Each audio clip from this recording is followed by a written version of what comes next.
I think we have probably some time for some Q&As, and I wonder whether there are some questions online. I'm seeing actually a few here that we're going to get Colley to answer directly. So I think I'm seeing a question from Sonia here. So her question is, given Taiwanese ICT companies' dominant role in the global supply chain, there are more and more foreign companies who want to partner with Taiwanese companies to go to the world. Any advice for those foreign companies, especially North American companies? As far as I know, Sonia is representing Canada. Yeah. So I'm curious, what's the advice for them? Now, after this session, they all want to come and partner with Taiwanese companies. What should they know more about? I had met the representative, the ambassador in Taiwan. I met him, Mr. Jordan. I talked to him.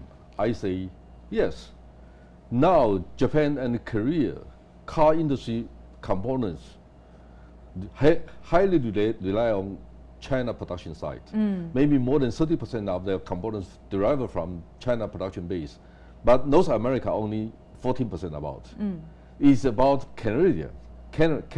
It's about Mexico, because they also produce car components to American-based companies like GM, Ford as well.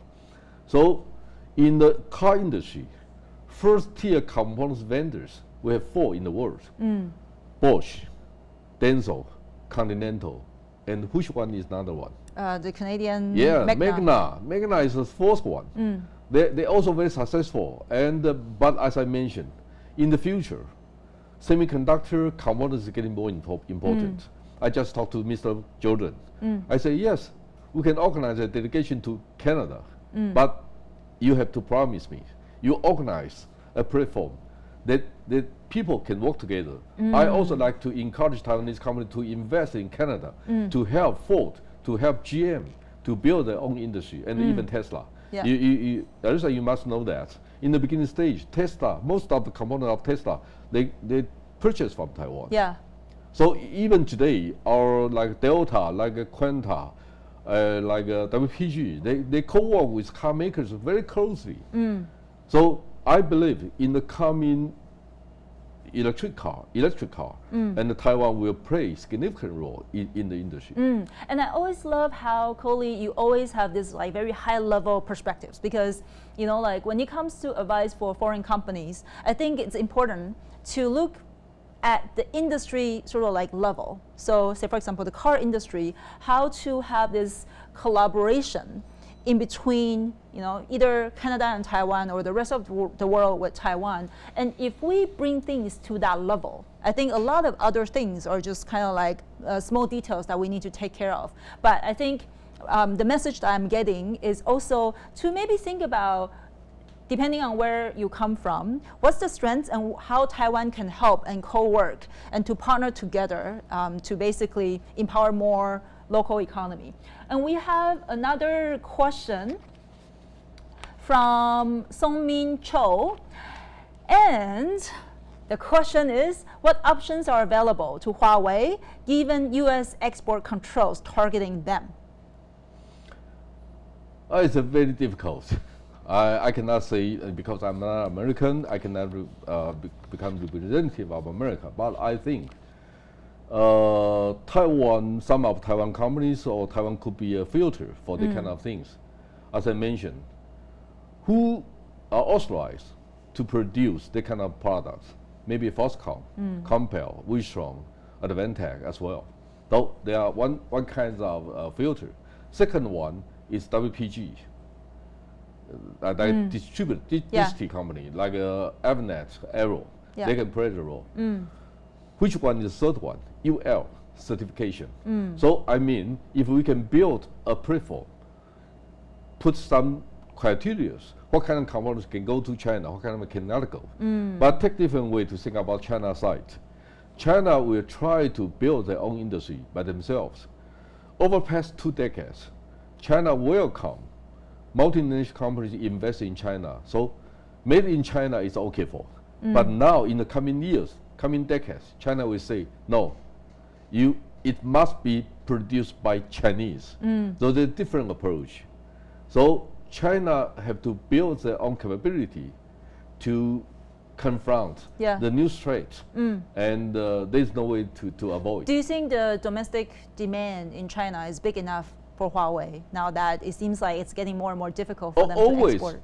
Always, China market contribute about a quarter of the world. But taking the headcounts business, how many population you have, how many opportunities you have. But you know, there is a lure in our high-tech industry called McCabe's law. You connect more closer, you get more dots, more opportunities. Yes. China has 1.4 billion population, when America only 330 million, about maybe a quarter only. So China can take that kind of opportunities and expand the business, the market with a high-end market. Actually, I believe the question from Mr. Cho, am I right? And you must say Korean. And I believe Korean has the most advanced environment for telecom market, telecom industry, 5G, 4G. They are 2 years earlier than Taiwan to build their 4G environment. So there's a reason why until today, Korea has very successful unicorns. There's a reason why they are better than Taiwan in that kind of field. And China taking the same approach. But the challenge for Korea, that is true. Because the scale of China is 10 times than Korea. Yeah. So if they take the same approach, the challenge will be from, you know, for Korea. There's a big challenge for them. Yeah. And I think we're going to take just one last question very quickly because we're running almost out of time. We have this question from Zachary Patterson. The question I sort of asked during the session already, but we want to ask again. So China and the US seem to be in favor of having separate electronics supply chains. Is that possible? It's not possible. You still have to work together in some ways. Yes, because business opportunities. If we don't have the China market, as I say, at least one quarter. Yeah. But I always believe 30% about. We don't count the export to overseas. Like Xiaomi, Oppo, Vivo, now they run business very successful in India. Yeah. So they create opportunities for us, like Qualcomm, Broadcom, and Taiwanese ICT houses. So we welcome that kind of things. But if the things cannot continue like before, there's a big challenge for everyone. Yes. So the economy will shrink. So there's another way we welcome for. Yeah, and I guess, you know, even recently we're also seeing Apple's supply chains in China is getting stronger and stronger with Luxshare buying the factories. I'm not worried about that. Yeah. As a Taiwanese, I'm not worried about that because, you know, Apple also have to consider their purchase in China, the model is going to be changed because, you know, local market, maybe they subcontract to local manufacturers, but overseas, they still need to work with Taiwanese-based or Korean-based company for that kind of things. I believe so. I see. Great. Well, it seems like we still have really quite a lot of questions. We're going to take maybe kind of like a couple more. So from Rodney, we have a question about the US-China tensions are escalating. What's the impact on China's IC self-sufficiency bid? There is a very big challenge because, you know, taking Taiwan experience, in Taiwan, all of the good students, engineering background students, they want to get into TSMC, UMC, MediaTek. Yeah. There is opportunities and they get welfare. They are very happy for. But in China, if you are the best students, you don't want to go to semiconductor. You want to go into Alibaba and Tencent. Yeah, yes, Alibaba, Tencent, or financial institutes. Yeah. So there is a challenge for China. There's one thing, as I say. Secondly, only taking the example from EDA tool, who are the major influencer in the industry? Cadence, Synopsys, Mental Graphics. You know, in EDA field, maybe we have 200 companies all over the world, but the top three maybe contribute 75, 80%. So you need to control Synopsys. It's not easy. Not easy. They are Silicon Valley based company. That's one thing. Secondly, you also need the equipment, the materials. Yes. That is not easy for. IC design is okay for. You have talents, you want to subsidize it, you have the infrastructure, local market, then you can try to have their own IC design industry. But who provides a design tool?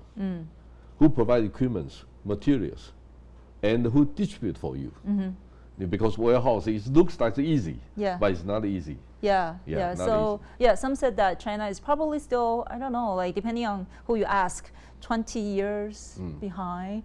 I don't know what your I don't have the real answer now, but maybe we have 3 different scenarios can think about that. First one, China will come back to follow the rule, international rule, and become our partner and to build the kind of industry like a Western way before. But it's not easy to ask them to come back. But China will take in the example from Korea, dedicate for specific industry. The first choice will be semiconductor, then 5G, and the third one will be feature cars. So China will focus on that kind of target industries and try to build by themselves, everything by themselves. Made in China, made by Chinese. That is a future trend. But still, they cannot handle everything by themselves. So some of the middle low ends, they also can purchase from overseas.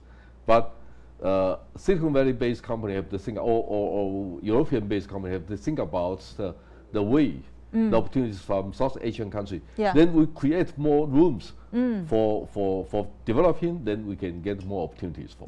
I see. And we also have a question from Peter. So again, this is another question about Huawei.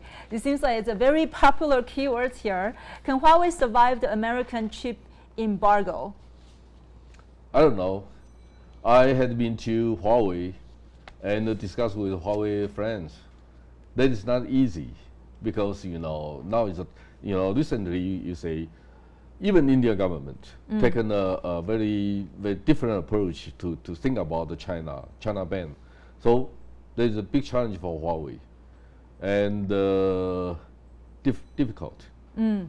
I don't have the real answer because I cannot say that. So I guess the Chinese domestic market and also overseas, I think in my humble opinion, it probably will still take some time for players, especially around Europe, to replace the Huawei equipments to someone else. Even China market, China government, they only have limited opportunity to cultivate local big giants to become a real competitive. So over the past 6 months, Huawei market share in China is still getting bigger and bigger. And others like Vivo, Oppo, even Lenovo have to go overseas. So there's a challenge for. That's not easy. But it's also is about the interior market opportunities and how big. And secondly, we have to think about the financial, economic status of China. China is not like 10 years before. They only have limited resources, how they can do.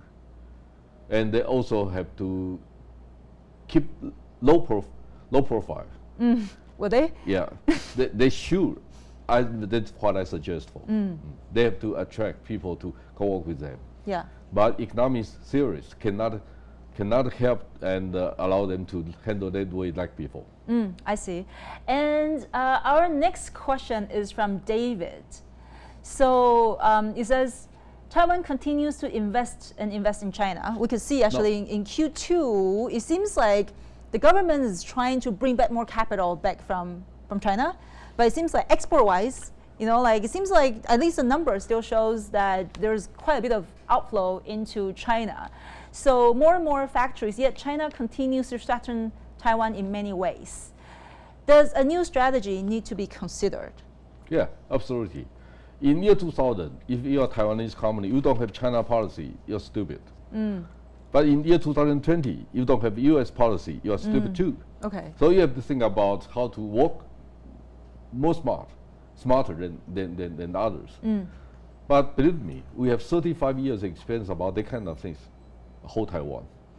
And based on your customers, like servers, now most of the servers, they come back to Taiwan for production. Because our major market target audiences are Facebook, Google, IBM, those companies. and Microsoft, Amazon as well. We have to go back to Taiwan to serve them.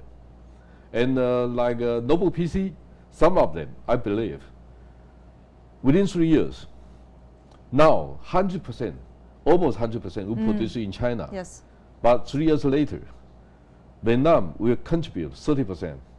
Thailand will be about 15%, 5% in Taiwan. And China reduced to half. There's a mega trend. As I know, we just surveyed. Yeah. Because top 5 notebook PC are Taiwanese companies. Yes. So I met their chairman, CEOs recently.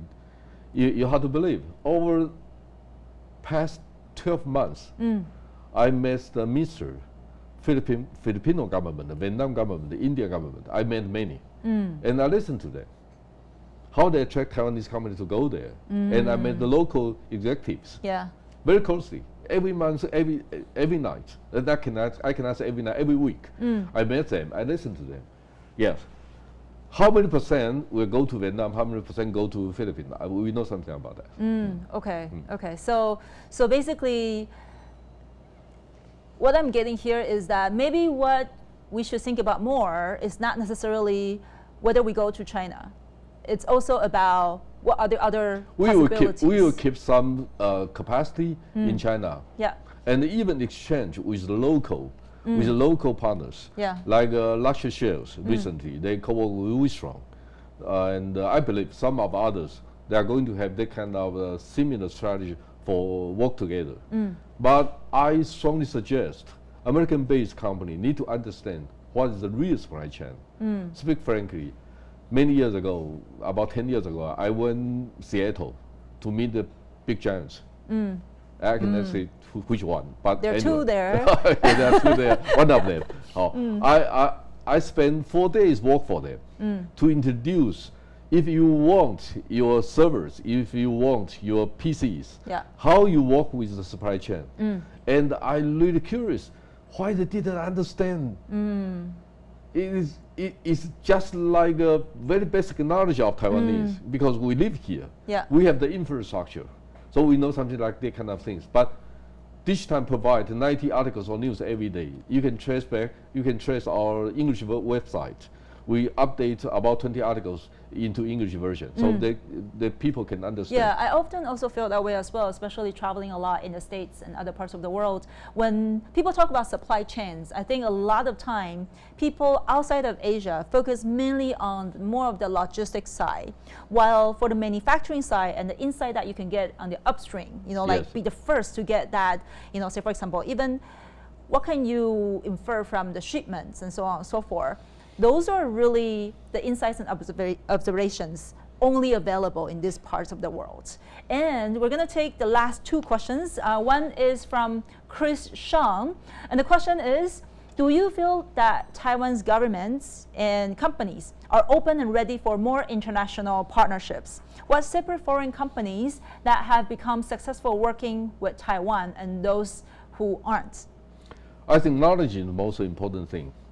Now, because industry people continues to lobby, to convince government officials have to change their policy and strategy. Now I believe our government, new governments, are going to welcome that kind of approach.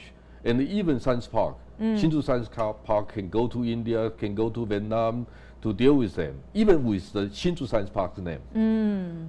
So that, I believe one thing, as I mentioned, Taiwan have to help emerging countries to build their own industry. And we sell their components. If, just example, if you produce 100 or one mobile phone, you need 100 different parts. You can produce 90, we help you 10. You produce 50, we help you 50. Yeah. There is a comprehensive and complementary cooperation. Then that's what we can do. And it's also good for Taiwan as well. As I mentioned, in the future, investment is huge money. We also need local services. There's a win-win approach, and I think Taiwanese company also try to change philosophy, but that's why we have many inviting speech and to share with them how we observe the industry. I work with the industry leaders over every month. I have opportunity to see them. So Taiwan now become a critical position. And speak frankly, maybe I'm not trying to promote our website. And in the first half of this year, our website revenue increased 40%, English version. Because people like want to know. People want information from Taiwan.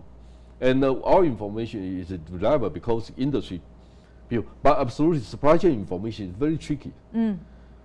Sometimes you say that because take orders or you cannot take orders, so some rumors happen in the industry. That's very difficult to trace. Yeah. But based on the supply chain, you trace all of the information, you make your own decision. Yeah.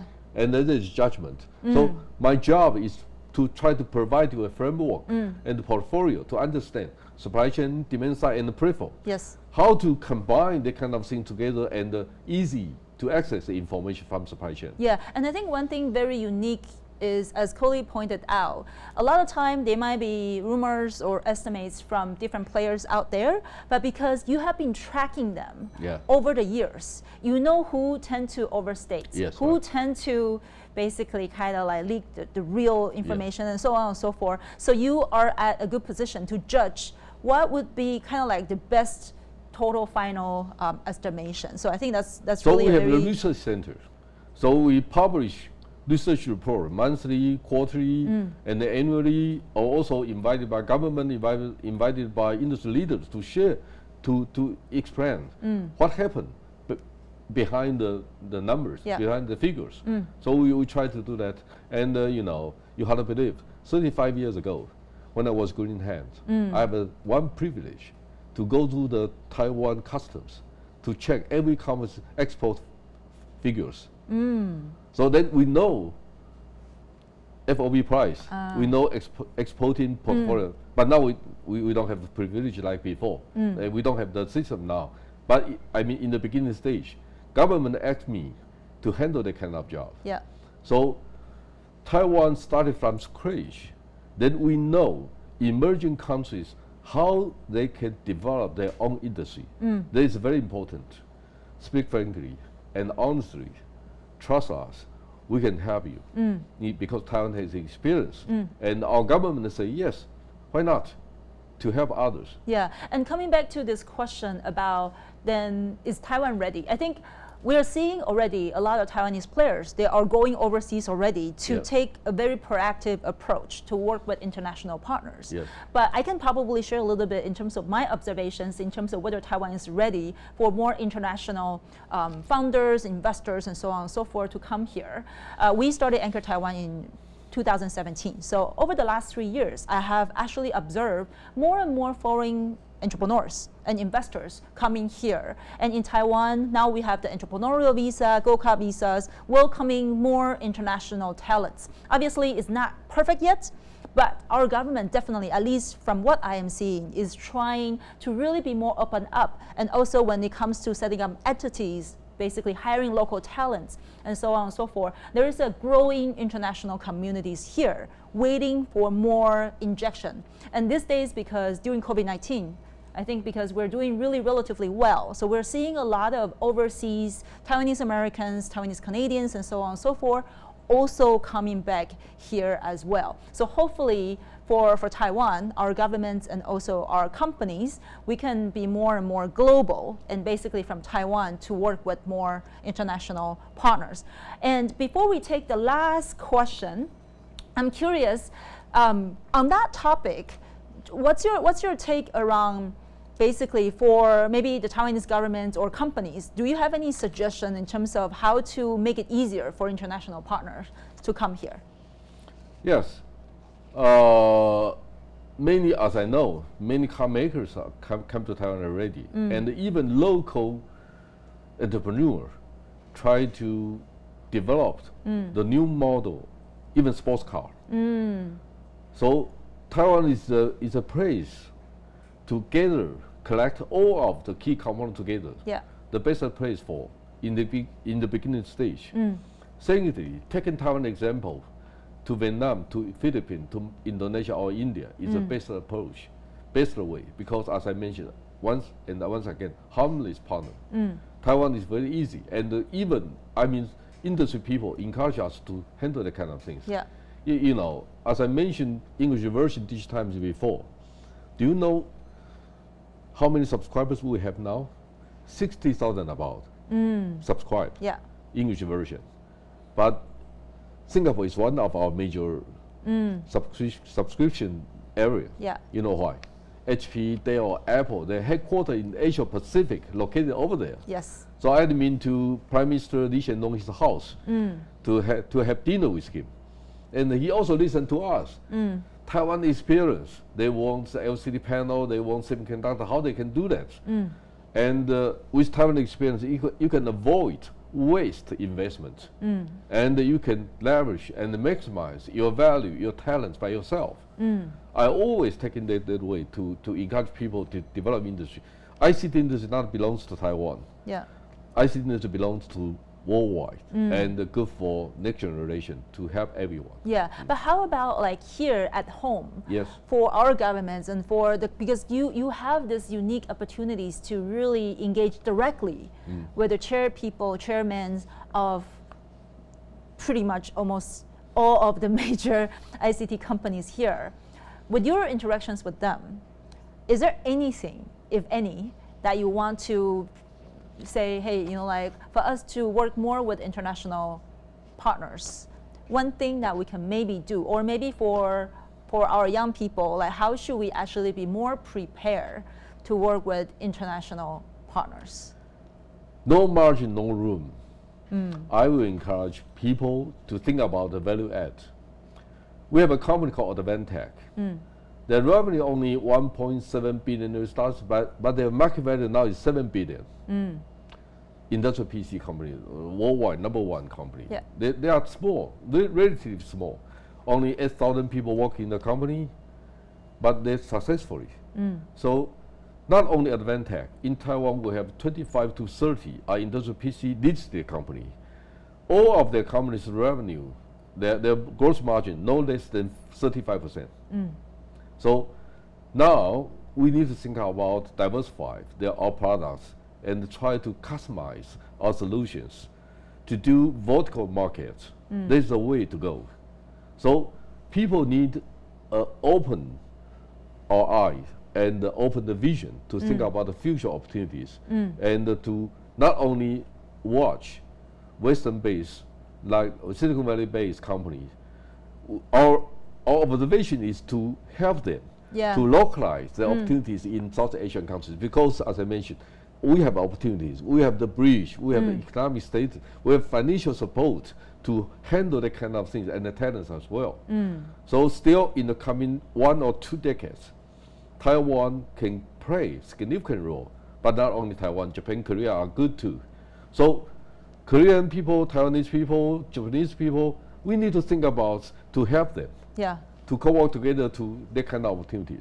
Yeah, so I guess, you know, with more kind of like no low margin kind of business, it is still important, but you know, like, well, because you know, mass production and so on and so forth, the world still relies a lot on. It's about turnover. Yeah, it's about. Its turnover rate is higher. It's okay for. Yeah, and I guess, you know, with those we should keep our strengths, but at the same time think about how to diversify and also how to be even more creative instead of being kind of like only OEM and ODM. Also, basically, kind of like combine different new perspectives and the future of trends when it comes to the whole supply chains and manufacturing. We're going to take the last question, and this question is about the autonomous driving sector from Gustavo. So basically, we know that the whole autonomous driving industry is still being developed. So what should be the best strategy for Taiwan to join this industry? Should we develop our own brands, or should we just be suppliers for us, kind of like what we used to do before, OEM and ODM? Or how do we work together with big players? And you know, like especially these days, maybe you know, if we work with new players, we risk losing other potential partners. How do we actually, for Taiwan's suppliers, position themselves when it comes to autonomous driving? Personally, I don't worry about the components technology approach.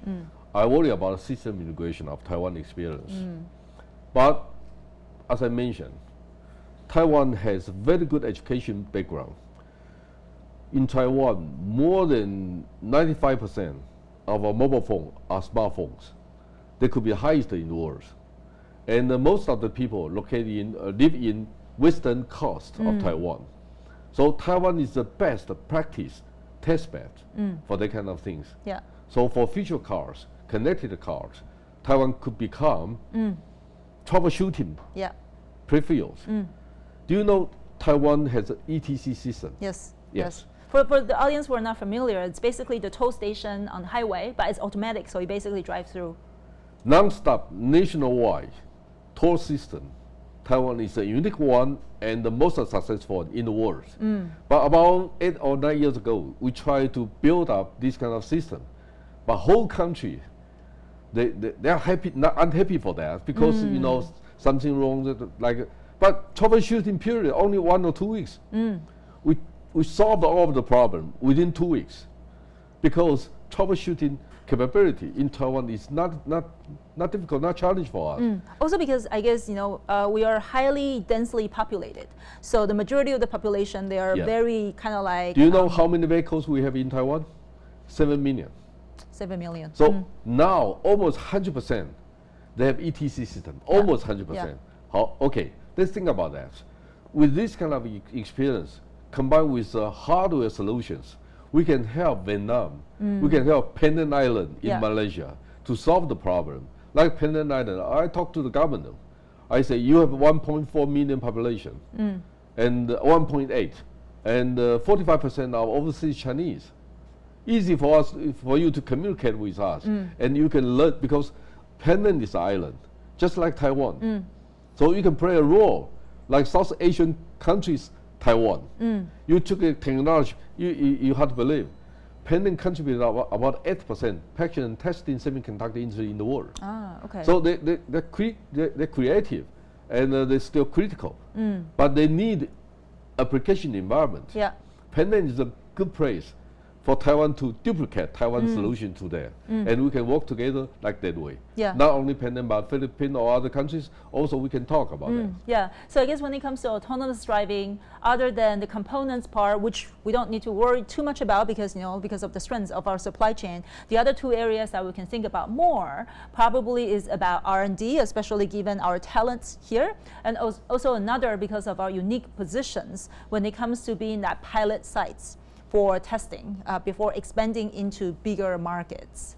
So we are coming to the end of today's session, but I'm curious, we have touched upon so many different topics, from the framework that you use to look into the supply chain, from basically the whole world now in Taiwan, from PC to mobile phone, to a lot of discussions around the automotive industries, to G2, USChina, and so on and so forth.